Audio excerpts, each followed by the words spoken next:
Agency start చేయకముందు నేనసలు ఏం చేసేవాడినో ఈ వీడియోలో చెప్తాను. సో, ప్రీవియస్‌గా నేను 1 ఇయర్ దాకా అయితే వీడియో ఎడిటింగ్ ఒక ఫ్రీలాన్సర్‌గా అయితే చేశాననమాట. క్యాప్‌కట్ సాఫ్ట్‌వేర్‌తో, ప్రీమియర్ ప్రో సాఫ్ట్‌వేర్‌తో ఇవి నేర్చుకొని అండ్ క్యాన్వా కూడా నేర్చుకొని నేనైతే ఒక ఫ్రీలాన్సర్ వీడియో ఎడిటర్‌గా అండ్ గ్రాఫిక్ డిజైనర్‌గా అయితే నేనైతే వర్క్ చేశాను. మల్టిపుల్ క్లయింట్స్ అయితే వర్క్ చేశాను. అండ్ దట్ టూ ప్యారలల్‌గా నేనైతే ఈ డిజిటల్ మార్కెటింగ్ యూట్యూబ్‌లోను కోచింగ్ తీసుకుంటా అలా నేనైతే నేర్చుకున్నాననమాట. సో, ఇప్పుడది నేర్చుకొని నేను ఎడిటింగ్ అన్నది స్టాప్ అనేది చేసి నేనైతే ఈ ఏజెన్సీ అనేది బిల్డ్ చేశాననమాట.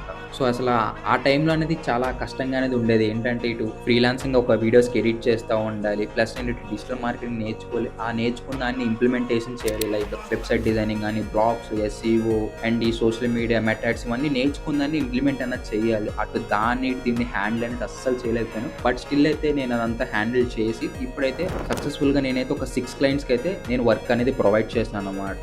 నా టార్గెట్ ఏంటంటే నెక్స్ట్ 30 డేస్‌లో ఒక 10 క్లయింట్స్ అయితే మనం ఆన్ బోర్డ్ అనేది చేసుకోవాలి. సో, ఇది మన డే 4 అనమాట ఏజెన్సీ సిరీస్‌లో. రేపు వీడియోలో ఎగ్జాక్ట్‌గా నేను క్లయింట్స్‌ని ఎలా ఫైండ్ చేస్తాను, నా ప్రీవియస్ 6 క్లయింట్స్ రిఫరల్స్ ఎలా తెచ్చుకున్నానో నెక్స్ట్ వీడియోలో అయితే నేను చెప్తాను.